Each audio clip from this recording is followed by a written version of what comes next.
नमस्कार,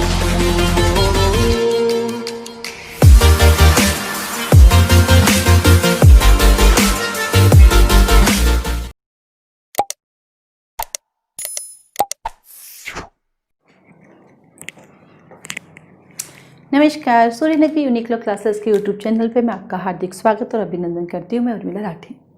बात करें जुडिशरी के एग्ज़ाम की। अब देखिए धीरे धीरे सभी जुडिशरी के आने लग गए ना, वैकेंसीज आ रही हैं, मतलब आपका इंतजार हुआ ख़त्म, अब करें तैयारी। ठीक है, इसी तैयारी को लेकर फिर से यूनिक्लो क्लासेस का न्यू बैच स्टार्ट हो रहा है। न्यू बैच स्टार्ट कब हो रहा है? न्यू बैच स्टार्ट 1 अक्टूबर को।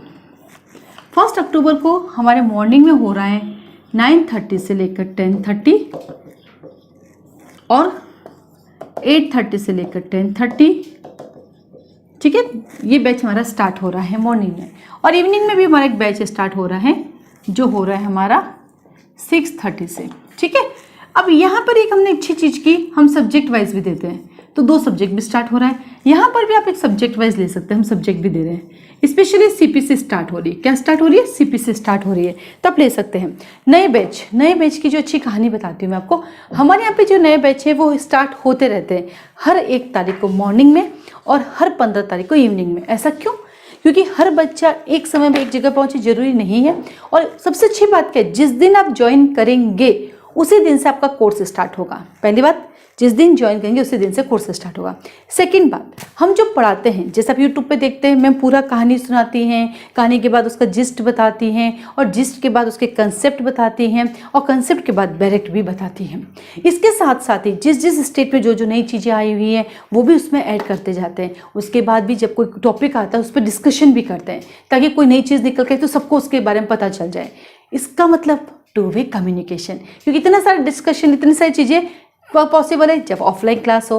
तो हमने अपनी ऑनलाइन क्लास को ऑफलाइन क्लास की जैसे बना दिया है। इसका मतलब क्या रहा कि ऑफलाइन क्लास में 2 वे कम्युनिकेशन होता है। ऑफलाइन क्लास में 2 वे कम्युनिकेशन होता है। ठीक वैसे ही ऑनलाइन क्लास में भी हमारा 2 वे कम्युनिकेशन होता है।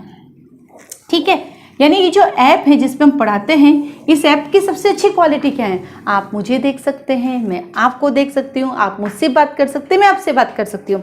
उसके साथ साथ ही हम छोटे छोटे बहुत सारी चीज़ें करते रहते हैं। इसी के दौरान हमने तय किया है कि हम हर वेडनेसडे को और हर सैटरडे को जो है प्रॉब्लम बेस्ड जो प्रॉब्लम्स होती है, प्रॉब्लम सॉल्यूशन क्लास रखेंगे। कि मान लीजिए किसी बच्चे को कोई प्रॉब्लम हो रही है, वो हमें 2 दिन पहले बता देंगे, 1 दिन पहले, फिर दूसरे दिन उसके पास जो है क्लास हो जाएगी जिसमें उसको जो भी प्रॉब्लम्स आ रही है उसका सॉल्यूशन हो जाएगा। तो ईजी, हालांकि क्लास में डे बाय डे मैं करती हूँ। हमारे एक सिस्टम है, आपने 1 दिन पहले दे दी प्रॉब्लम, क्लास शुरू होने से पहले आपकी प्रॉब्लम पर डिस्कस करेंगे और देन हम आगे चलेंगे। साथ ही साथ आता है हिंदी मीडियम इंग्लिश मीडियम दोनों को पढ़ाते हैं। पूरा इंग्लिश नहीं पढ़ाती मैं, इंग्लिश पढ़ाती हूँ। इंग्लिश वालों के लिए कंटेंट इंग्लिश में होता है, हिंदी वालों के लिए कंटेंट हिंदी में होता है। मैं इंग्लिश में पढ़ाती हूँ। जो चीज़ें मैं लिखवाती हूँ हिंदी वालों के लिए तो पूरी हिंदी में होती है, इंग्लिश वालों के लिए इंग्लिश में होती है, बट सपोर्ट के साथ हम उसको भी कंप्लीट करते रहते हैं। साथ में हमारे पास कोई डॉक्यूमेंट मिल जाता है तो हम उसको पिक्चर भी दे देते हैं, क्योंकि इसको कैसे करना है। इसके अलावा क्या आता है? इसके अलावा आता है हर सैटरडे को टेस्ट होता है। जो क्या बोलते हैं, फाउंडेशन कोर्स ज्वाइन करता है उनके तो 2 टेस्ट होते हैं, हर सैटरडे को और हर संडे को। और जो सब्जेक्ट वाइज लेता है उनके हर सैटरडे को टेस्ट होता है। क्योंकि जो फाउंडेशन कोर्स करता है वो जिस स्टेट का कोर्स लेता है उस स्टेट की टेस्ट सीरीज उसमें इंक्लूड होती है। तो संडे को उसका टेस्ट सीरीज का टेस्ट और ये हो जाता है। अब हाल ही में अक्टूबर में जो नए बैचेज हो रहे हैं उसमें एक नई चीज़ भी करने वाले। और नई चीज़ क्या करेंगे कि सैटरडे को जो मंडे टू फ्राइडे पढ़ेंगे उसके मेन के क्वेश्चन को सॉल्यूशन करेंगे। क्या नया करने वाला है हम कि अब हर सैटरडे को टेस्ट भी होगा, बट मंडे टू फ्राइडे हम पढ़ेंगे। फाउंडेशन कोर्स वाले बच्चों के लिए मंडे टू फ्राइडे पढ़ेंगे, सैटरडे का मेन के सारे क्वेश्चन भी होंगे। क्योंकि हम हमेशा कहते हैं आप कोई भी स्टेट ज्वाइन करेंगे, जो लॉ होगा प्री का जो लॉ होगा वो प्री प्लस मेन दोनों साथ साथ चलते हैं। ठीक है, और जिस स्टेट में प्री के लॉ के सब्जेक्ट अलग होते हैं, प्री के लॉ के सब्जेक्ट अलग होते हैं और मेन में भी अलग होते हैं, उनकी फ़ीस भी अलग अलग होती है। कि भाई प्री की फ़ीस ये रहती है और मेन की फीस ये। बच्चे क्या कंफ्यूज हो जाते हैं। कुछ स्टेट तो सेम होते हैं, जैसे राजस्थान में हिंदी ऐसे, इंग्लिश ऐसे, और जजमेंट राइटिंग छोड़ दो तो लॉ दोनों का एक ही होता है। जैसे कि एमपी, दोनों के लॉ एक ही होते हैं। तो कुछ स्टेट इतने अच्छे हैं कि जिनके प्री हो या मेन, दोनों के लॉ एक जैसे होते हैं, तब तो फीस कोई दिक्कत नहीं। लेकिन जिन स्टेट में प्री के लॉ अलग होते हैं, मेन में कुछ नए लॉ ऐड हो जाते हैं, तो उनकी फीस भी अलग अलग होती है। तो आप हमारा पैम्पलेट देखिएगा, पैम्पलेट में आपको पूरी फीस बताई हुई है कि कैसे कैसे फीस होती है। फीस का जो हमारा स्ट्रक्चर होता है, 2 इंस्टॉलमेंट होती है। पहला 50%, फिर 1 महीने बाद 50%। और जब एक साथ देते हो तो थोड़ा सा हम बात भी कर लेते हैं, थोड़ा सा हम जो है उसके अगर एक स्टेट देते हैं, बात करते हैं हम कि फीस का जो हमारा स्ट्रक्चर है वो स्ट्रक्चर क्या रहता है कि उसका रहता है 2 इंस्टॉलमेंट। उसमें 2 इंस्टॉलमेंट में 50% रहता है, 50% पहले और 50% बाद में। तो 2 इंस्टॉलमेंट दे सकते हैं, आप एक साथ भी दे सकते हैं, आपके पास दोनों ऑप्शन होते हैं। उसके बाद आता है कोर्स का ड्यूरेशन क्या रहता है। कोर्स का जो ड्यूरेशन होता है हमारा वो होता है 7 मंथ। कितने महीने होते हैं? 7 मंथ। तो जनरल जो स्टेट है उनका 7 मंथ होता है, लेकिन जिन स्टेट में प्री और मेन डिफरेंट होते हैं वहाँ उनका टाइम पीरियड थोड़ा बढ़ जाता है। तो जनरली हमारा होता है 7 मंथ का कोर्स, और जो बड़े वाले स्टेट है उनका हो जाता है 10 मंथ का कोर्स। ठीक है। अब हमारे पास एक अच्छी सुविधा क्या है, और सुविधा ये है आप इसको रिन्यूअल करा सकते हैं। यानी आपका कोर्स हो गया, आपको लगता नहीं मुझे प्रैक्टिस कंटिन्यू रखनी है, मुझे छोड़ना नहीं है ताकि मेरी कंटिन्यूटी बने रहे, तो एक नॉमिनल चार्ज देके आप पूरे के पूरे कोर्स को वापस ले सकते हैं। यानी रिन्यूअल कराने में, नॉमिनल चार्ज देने में पूरा का पूरा कोर्स आपको वापस मिल जाता है। तो इससे बेस्ट क्या हो सकता है कि आप फिर से उसको कंप्लीट कर सकते हैं जब आपके पास समय है। जैसे कि हमारे पास सेमेस्टर वाले बच्चे भी आ जाते हैं, LLB वाले बच्चे आते हैं, तो उनकी कंटिन्यूटी रहती है। और कई बार होता है पहली बार आप कानून को समझ रहे होते हैं और सेकेंड टाइम वो आपको याद होने लग जाते हैं, तो ये भी एक अच्छी बात आती है। फिर आती क्लासेस कैसे चलती हैं, यानी क्लासेस में कैसे रहता है, सब्जेक्ट कैसे रहते हैं। तो हमारी जो ऑनलाइन क्लासेस हैं उसके अंदर आपके पास 2 सब्जेक्ट होते हैं। कितने होते हैं? 2। आप चाहे तो 3 भी ले सकते हैं, क्योंकि बैचेस चलते रहते हैं हमारे पास। जैसे सुबह 7:30 से लेकर 9:30 का बैच होता है हमारा, ठीक है। फिर 8:30 से लेकर हमारे पास 10:30 होता है। वैसे आप 2-2 घंटे ले सकते हैं। आपको लगता है मैं स्टूडेंट हूँ, मैं 3 एक साथ लेना चाहूँ तो आप 3 एक साथ भी ले सकते हैं। वैसे हमारे शाम को एक बैच चलता है 5:30 से लेकर 7:30 तक, ठीक है। तो ये हमारे बैचेस चलते हैं, 2-2 घंटे के हमने बैच चला है, जिसमें 2 एक्ट चलते हैं, 2 एक्ट पैरेलल चलते हैं। फिर आता है उस एक्ट को हम उतना पढ़ते हैं जितना एक दिन में हम कर सकते हैं। उसमें जितनी भी एक्स्ट्रा चीजें होते हैं वो सब हम लिखवाते हैं। इवन तो नोट्स बच्चे खुद बनाते हैं। हम आपको नोट्स देंगे, क्या काम आएंगे? वो नोट्स मैंने बनाए 15 लाइन की, मैंने बनाई 10 लाइन में। समझ के नोट्स का मतलब ये था ना, शॉर्ट में बनाए 10 लाइन। आपने वो पढ़ा, आपको समझ में आया 8 लाइन। एग्जाम में गए तब तक आपको याद रहा 6 लाइन, यानी 15 की 6 लाइन आपको याद हुई। अन्यथा वो नोट्स खुद बनाएंगे अपने, और अपने बनाओगे तो पूरा का पूरा याद हो जाएगा। तो हमारे यहाँ पे नोट्स बनाना सिखाए जाते हैं। जितनी भी एक्स्ट्रा चीज़ें होती है वो सब उसमें ऐड करवाई जाती है, सारी के सारी उसमें ऐड कराई जाती है। अब आता अक्सर मेरे पास 2 क्वेश्चन। पहला, पेन ड्राइव मिलता है क्या? रिकॉर्डेड मिलता है क्या? क्यों? जब आपको लाइव पढ़ाने वाला सामने बैठा है, आपके एक एक वर्ड को समझाने वाला आपके सामने बैठा है, आपके साथ कम्युनिकेशन करने वाला आपके साथ बैठा है, तो रिकॉर्डिंग की जरूरत कहाँ है? आपको जज बनना है या टाइम वेस्ट करना है? आप डिसाइड कीजिए। मेरे पास अभी ऐसे कई बच्चों ने ज्वाइन किया है जिन्होंने कई कोचिंगों से उन्होंने पेन ड्राइव कोर्स ले रखे हैं, रिकॉर्डिंग ले रखी है। वो कहते हैं मैम कभी खोल के देखी ही नहीं, टाइम ही नहीं मिला, कल देखेंगे कल करते चला जाता है। लेकिन इस क्लास में बैठना ही पड़ेगा, नहीं बैठेंगे तो क्या करेंगे? क्लास छूट जाएगी हमारी। नो रिकॉर्डिंग, जरूरत ही नहीं है। जब मैं इतना आराम से पढ़ा रही हूँ, समझा रही हूँ, एक एक चिप्स आपके टिप्स पे करी, अभी देखिएगा वीडियोस, अभी इसके बाद बहुत सारी वीडियोस देखेंगे आज, जिसमें हमने एक नया शुरू किया है। आप याद करके हमें भेजेंगे, नो डाउट लोग इसको कॉपी करेंगे, अब अपने इंस्टीट्यूट में भी अप्लाई करेंगे। करने दीजिए। ओरिजिनल होता है, लॉन्ग टर्म ओरिजिनल चलता है। कॉपी जो होता है वो थोड़े दिन चल के रुक जाएगा, थक जाएगा। ओरिजिनल कभी नहीं थकेगा, क्योंकि ओरिजिनल हर रोज कुछ नया करता है, तभी तो उसका कॉपी बनता है मार्केट में, अन्यथा कैसे बनेगा? तो हम हर रोज नया करते हैं स्टेप। बच्चे रिकॉर्डिंग करके भेजते हैं, ऑडियो रिकॉर्डिंग होती है, वीडियो रिकॉर्डिंग होती है।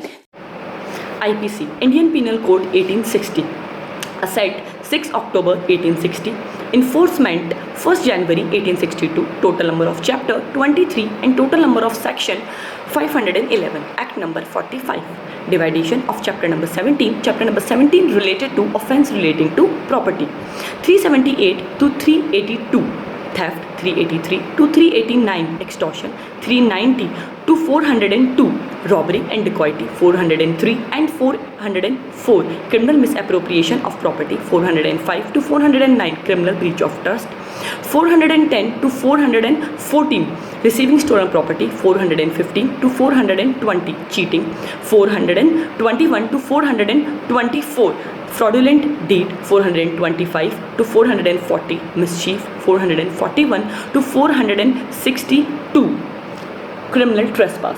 सेक्शन 19 बात करता है सीआरपीसी का कि सबऑर्डिनेशन ऑफ मेट्रोपॉलिटन मजिस्ट्रेट की। 20 बात करता है एग्जीक्यूटिव मजिस्ट्रेट के बारे में। 21 बात करता है स्पेशल एग्जीक्यूटिव मजिस्ट्रेट के बारे में। 22 बात करता है local jurisdiction of executive magistrate के बारे में। 23 बात करता है सबऑर्डिनेशन ऑफ एग्जीक्यूटिव मजिस्ट्रेट के बारे में। 24 स्टार्ट होता है पब्लिक प्रोसिक्यूटर की बात करता है। 25 बात करता है असिस्टेंट पब्लिक प्रोसिक्यूटर की। और 25 बात करता है डायरेक्टरेट ऑफ प्रोसिक्यूशन की।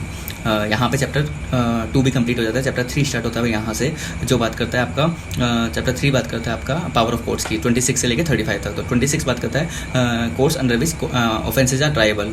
फिर 27 बात करता है jurisdiction in the case of juvenile. 28 बात करता है sentence which high court and session जज में पास। 29 बात करता है कि सेंटेंस विच मजिस्ट्रेट में पास। 30 बात करता है कि sentence of imprisonment in default of fine, in payment in default of fine, right.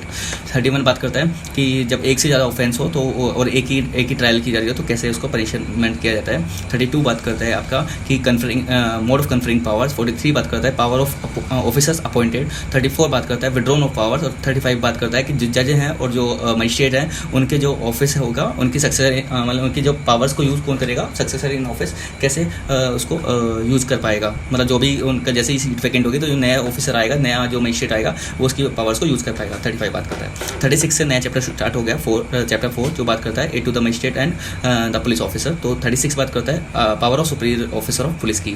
तो 36 ही बात करता है ओनली। 37 बात करता है यहाँ पे कि aid to the magistrate and police officer. 38 बात करता है aid to the person other than police officer executing warrant की।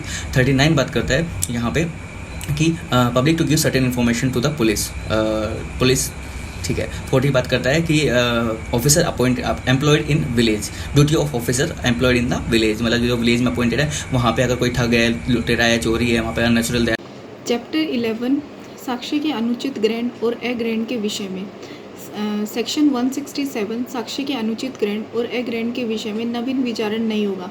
इसमें ये कहा गया है कि कोर्ट के द्वारा जब कोई ट्रायल चल रहा होता है तब उस दौरान कोई भी एविडेंस गलत एडमिट हो जाता है या फिर कोई भी एविडेंस एडमिट कर लिया जाता है जो रिजेक्ट कर लिया जाना चाहिए था, वो रिजेक्ट हो जाता है। तो इसमें ये ग्राउंड्स नहीं होंगे, तो ये कोर्ट के द्वारा ये कोई ग्राउंड्स नहीं बन जाएगा कि न्यू ट्रायल करने का, कि फिर से उस डिसीजन को रिवर्स करने का।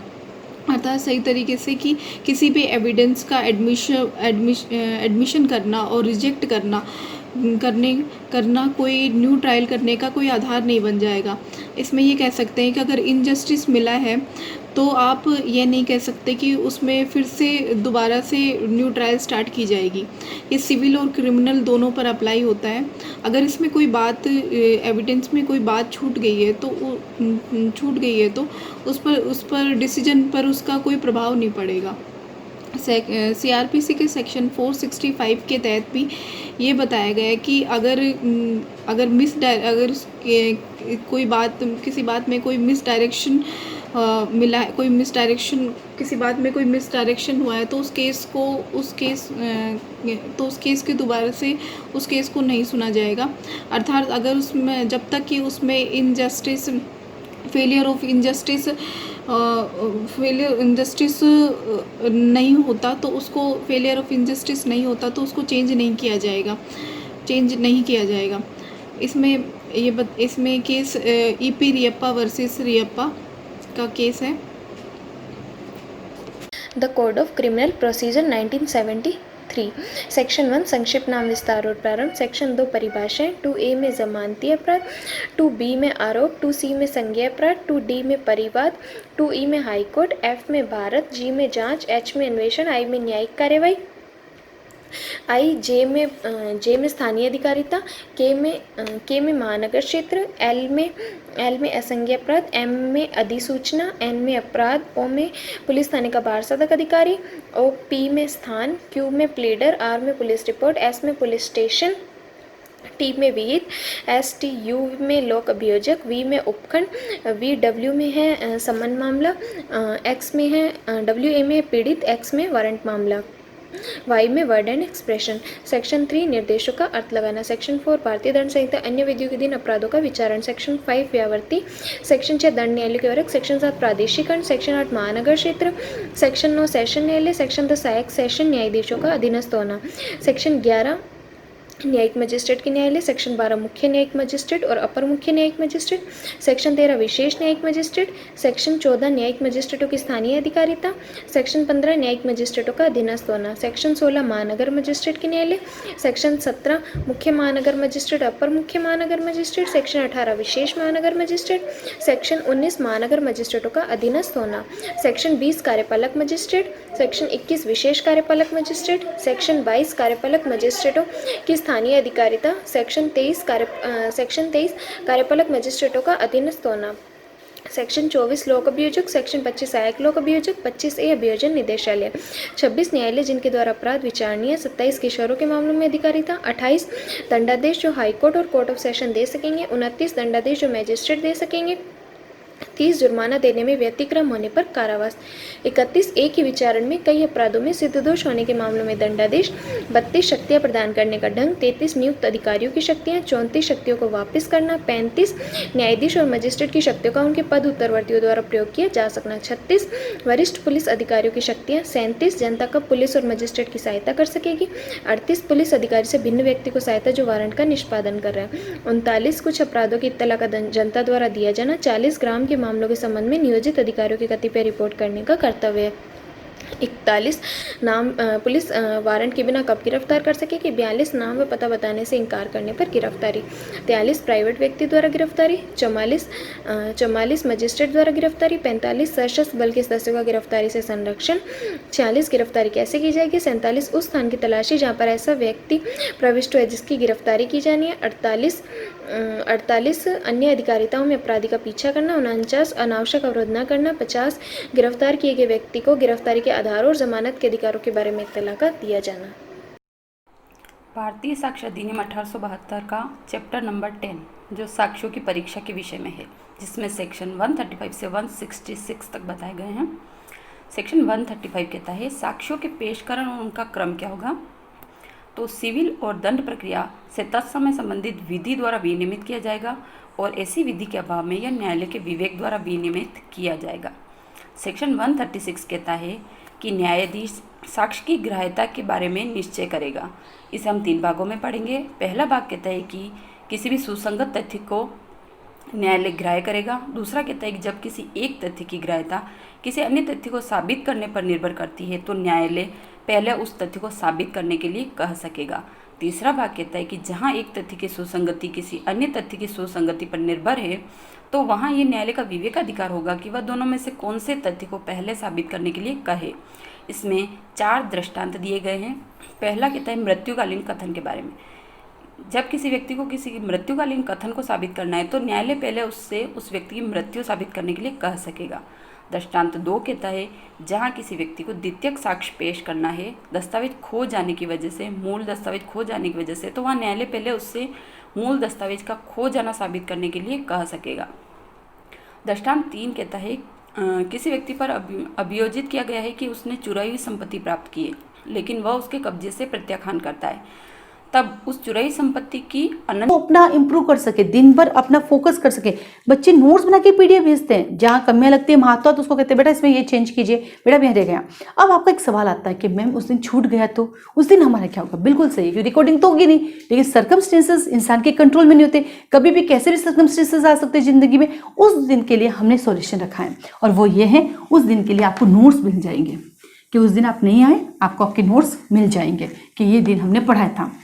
ठीक है, तो वो आपके लिए क्या होता है कंटिन्यूटी के साथ साथ रहेगा और जब आप रेगुलर पढ़ते हो तो आपको पता रहेगा। सिर्फ नोट्स ड्यूरिंग क्लास वालों को मिलते हैं, अलग से हम कोई नोट्स अभी नहीं बेच रहे हैं। भविष्य में कुछ सोचेंगे तो अलग बात है। फिलहाल हमारे यहाँ कोई तरह के नोट्स नहीं बेचे जाते हैं, क्योंकि अभी हम सिखा रहे हैं। जब हमें लगेगा भविष्य में कब बेचने का समय आया तब सोचेंगे। फिलहाल हम नोट्स नहीं बेचते हैं, सिर्फ नोट्स बनाना सिखाते हैं। वो भी आप वीडियो देखेंगे बच्चे कैसे नोट्स बना रहे हैं, शॉर्ट नोट कैसे बनाते हैं, लॉन्ग नोट कैसे बनाते हैं, वो सब कुछ बोर्ड पे बताया जाता है कि आप ऐसे बनाइए। ठीक है, उसके बाद आता है आपके पास अगला क्वेश्चन, अगर हमारा टेस्ट होगा तो चेक कैसे होगा। बहुत ईजी चेक करना है। आप अपने वहाँ से PDF फाइल भेजेंगे, हमारे पास आएगी, हम चेक करेंगे और वापस आपको देंगे। पूरा का पूरा उस पर डिटेल लिखा होगा आपकी क्या क्या कमियाँ, आप उसको ठीक कीजिए। ये लीजिए चेक करने का जिग भी टेंशन भी खत्म हो गया। अब आता है कि छुट्टी होती है क्या? छुट्टियों की जरूरत ही नहीं होती, पूरे वीक चलता है। सब्जेक्ट वाइज बच्चों का संडे छुट्टी होती है, लेकिन फाउंडेशन कोर्स का संडे को छुट्टी होई जरूरी नहीं है। उसके बाद आता है कि इंडिया के कौन से स्टेट की तैयारी कराते हैं। देखिए, आप ऑल ओवर इंडिया की भी कर सकते हैं, ठीक है, उसकी फीस अलग होती है। आप स्टेट वाइज ले सकते हैं, Rajasthan, MP, UP, Uttarakhand, Assam, HP, Haryana नहीं बिहार, ठीक है, फिर आता है दिल्ली, फिर आता है अपने सारे स्टेट बोलेंगे ना, कर्नाटका, देन केरल, फिर जम्मू कश्मीर, फिर आता है आपके पास क्या बोलते हैं पंजाब, ठीक है, और कौन से रह गए तो अपने पास आता है अपने झारखंड, देन आता है अपने पास झारखंड हो गया, हिमाचल प्रदेश हो गया, अपना ये वेस्ट बंगाल, ठीक है, उसके बाद अपना वेस्ट बंगाल आ गया, उड़ीसा, OJS उड़ीसा।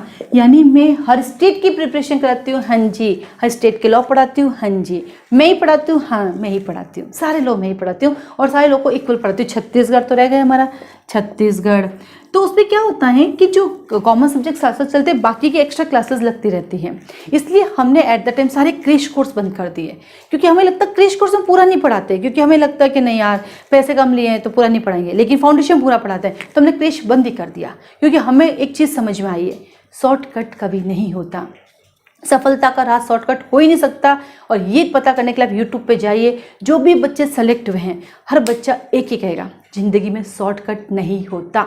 और जब शॉर्टकट से सफलता नहीं मिलेगी तो क्रैश कोर्स क्यों चलाए। इससे अच्छा हमने मौका दिया कि किसी का एग्जाम जल्दी आ रहा है, वो मॉर्निंग और इवनिंग 2 बैच एक साथ अटेंड कर सकता है। उसको इस तरह से पढ़ाते हैं कि वो दोनों टाइम में आराम से अपना याद कर सकता है और अपना शेड्यूल रख सकता है। नहीं तो एक ही करे, कोई दिक्कत नहीं है। देखिए गलती आपकी है, लेट क्यों ज्वाइन करते हो, समय पे ज्वाइन करो तो चीज़ें आपकी कोर्स कंप्लीट रहेगा, राइट। तो यहाँ पे आता है कि हम सारे स्टेट की प्रिपरेशन कराते हैं। टाइमिंग इसका यही रहता है। कुछ सर्कमस्टेंसेस है तो कभी छुट्टी हो जाती है, वो अलग चीज़ें होती है, वो आपके और मेरे दोनों के कंट्रोल में नहीं होता है। अब आता है नया बैच ज्वाइन करने के लिए क्या करना पड़ेगा, कैसे करना पड़ेगा, क्या डेमो मिलता है क्या। अक्सर आता है डेमो तो है ना यूट्यूब पे बहुत सारे हैं, लेकिन फिर भी हम पहले दिन फीस नहीं लेंगे। पहले आपको रजिस्ट्रेशन कराना है, रजिस्ट्रेशन फीस 500 है। कुछ लोग कहते हैं 500 क्यों लेते हो, तो ये डेमो तो फ्री में बहुत पड़ा यूट्यूब पे, वो ले लो ना।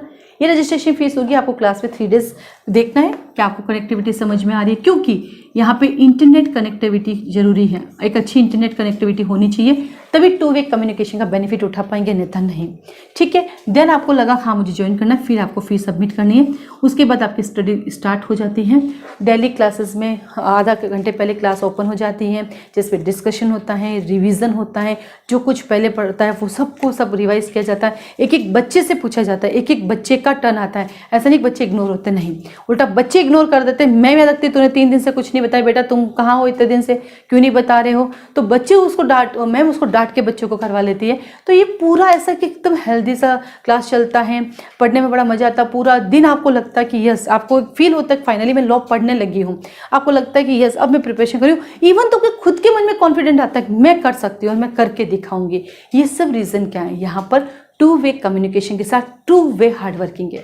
मैम भी करती है मेहनत, स्टूडेंट भी करता है, और जब दोनों की मेहनत साथ में होती है तो काम हो जाता है। अब आता है राजस्थान जुडिशरी की बात करते हैं। राजस्थान जुडिशरी के अंदर हम लोग हिंदी ग्रामर भी पढ़ाते हैं और इंग्लिश ग्रामर भी पढ़ाते हैं। इसका जो टाइमिंग होता है वो 7:30 से 8:30 होता है। ये शाम को रहता है, PM रहता है, ठीक है। तो जो राजस्थान वाले होंगे उनकी एक क्लास एक्स्ट्रा चलती है। और आप केवल राजस्थान जुडिशरी के लिए आप केवल हिंदी ग्रामर की क्लासेस भी ले सकते हैं, केवल इंग्लिश ग्रामर की, इसका अपना एक पैकेज होता है, आप केवल इसकी क्लासेस भी अटेंड कर सकते हैं। तो बैचेज स्टार्ट हो रहे हैं अक्टूबर से, फिर से मौका मत खोइए। वैसे हर महीने होता है, आप कभी भी ज्वाइन कर सकते हैं। जिस दिन आप ज्वाइन करेंगे उसी दिन से आपका बैच स्टार्ट होगा। अधिक जानकारी के लिए क्लास ज्वाइन कर सकते हैं, कॉल कर सकते हैं, व्हाट्सएप मैसेज कर सकते हैं। ये फॉर्म वगैरह आपको व्हाट्सएप पे मिलेगा। आज के लिए धन्यवाद, ध्यान रखिएगा अपना। I am Vishakha and I am a student of SULC Suryanagari unique law classes. मैंने मैम का मीन्स का बैच ज्वाइन किया हुआ है और ये बैच स्टार्ट हुआ था मिड ऑफ जुलाई। दैन उसके बाद मैम ने स्टार्ट किया था CPC और IPC, और जो कि दोनों सब्जेक्ट्स हमारे कंप्लीट हो चुके हैं। और मैं आपको दिखाती हूँ कि मैम ने जो पढ़ाया उसके नोट्स हमने कैसे बनाए हैं। तो ये देखिए, ये ऑर्डर 22 है। मैम ने इसका किस तरीके से पाई चार्ट बनवाया है। मैम की टीचिंग का सबसे अच्छा तरीका ये है, जो सबसे बहुत ही बेनिफिशियल और बहुत इफ़ेक्टिव होता है, वो ये कि मैम हर ऑर्डर को, हर सेक्शंस को बहुत अच्छी तरीके से उनका पाई चार्ट बनाती हैं, जिससे उस पाई चार्ट में उस सेक्शन की जितनी भी जान है, जितनी भी इम्पॉर्टेंट इंग्रेडिएंट्स हैं, ये इतने रूल इतने इम्पॉर्टेंट हैं, इसमें ये बात कही हुई है, इसके इतने इतने पार्ट्स हैं, उसके भी अगर ABC करके है तो उनका बहुत अच्छा सा डायग्राम बनवाती हैं मैम। देन उसके बाद हम उसका नोट्स बनाते हैं। इससे क्या होता है, जब हमारे सामने एक पिक्चर बन जाता है किसी सेक्शन का, तो हम उसे आसानी से भूलते नहीं हैं। और जब कभी हम भूलते हैं, एग्ज़ाम में स्किप होता है दिमाग से, तो वो पाई चार्ट हमें याद आ जाता है, वो नंबर हमें याद आ जाते हैं कि इसमें 4 नंबर हैं, 5 नंबर है। तो वो जब वो याद कॉल होते हैं तो ईज़ी हो जाता है एग्ज़ाम देने के लिए, और बहुत सिलेबस नहीं लगता कि ये बहुत ज़्यादा सिलेबस है, बहुत ज़्यादा पढ़ना पड़ेगा। सो ये है मैम का पढ़ने का। और अगर हम बात करें IPC की, तो ये फॉर्जरी है इस तरीके से। हर एक इंग्रेडिएंट को हाईलाइट करके, अलग बना के, साथ ही साथ उनका केस लो। IPC एक ऐसा सब्जेक्ट है जिसमें सबसे ज़्यादा सेक्शन है, और उसको हमें बहुत ज़्यादा डिफरेंट एस्पेक्ट से पढ़ना पड़ता है। हमें उसको section wise, title wise, then उसके बाद उसके important ingredient, definition, illustrations and case law, ये सब पढ़ना रहता है हमें IPC में। क्योंकि बहुत सारे स्टेट में प्रॉब्लम वाइज क्वेश्चन आते हैं, उसमें इलस्ट्रेशन ही बेसिकली रखा रहता है। इलस्ट्रेशन के बेस पे ही क्वेश्चंस बन जाते हैं, तो मैम उनको भी बहुत अच्छे से समझाती हैं। तो अदर स्टेट की भी जहाँ पे थ्योरी वाइज क्वेश्चंस आते हैं, जैसे कि MP है, वो थ्योरी वाइज बेसिकली देखा जाए तो थ्योरीज क्वेश्चन ज़्यादा आते हैं, थ्योरी वाले। तो मैम वो तो कवर होते हैं, साथ ही साथ प्रॉब्लम वाइज क्वेश्चंस को कैसे सॉल्व करना है, अगर प्रॉब्लम बेस्ड क्वेश्चन आते हैं उनको कैसे सॉल्व करना है, तो वो भी मैम बहुत अच्छे से बता देती हैं। तो ये है। और ये नोट्स हैं, ये नोट्स मैंने मैम के यूट्यूब के जो छोटे छोटे वीडियोस ले रहते हैं उससे बनाए हुए हैं।